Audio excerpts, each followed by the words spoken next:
Hadian balami kajing Pyndem bat kajing kentho ya karai Sorkar Jilla lingbak office jong ka district school education officer jong ka East Khasi Hills ban Pynlong program habarok ki school ki badan ha East Khasi Hills district hak arpu pratarik ka badai ka Sngi Blei ban penkot ya kajing rakhe ka lingkho dap snem ka basaw baka national education policy arajar arpau katrai kam hakari Menta kasngi na kaliang ka Sorkar lingbak director of school education and literacy ulapen bana balapen kendria no ya kasngi penkot syaka arp khandai tering kabahap hakas nginingkong.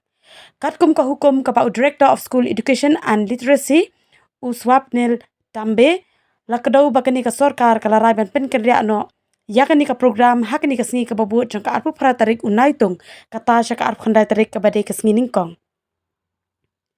Hakabedai bat kani umentri katanat puli puthi uong bakarai ban pen kerja kadai namar baki babon hi ki Kristan ki shem bakas ngi Blei kadai kasngi kabala pen kerpang bandet syaki yeng mani nakata kadau la pen kerja no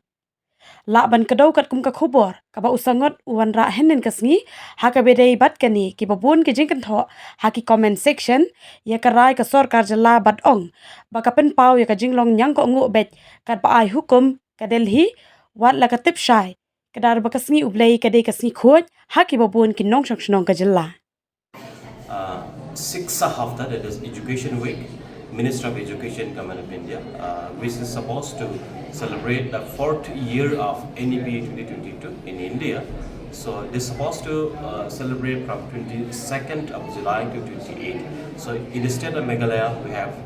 begins its program from yesterday, that is on 22nd of July, and it will continue till 28th of July 2024. Since the last day, this 28th falls a Sunday, the day of Christ's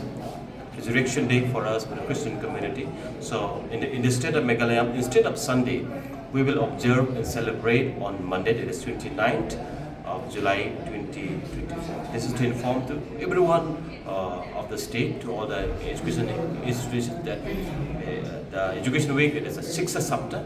Instead of 28th July, we will celebrate this on 29th July, that is on Monday.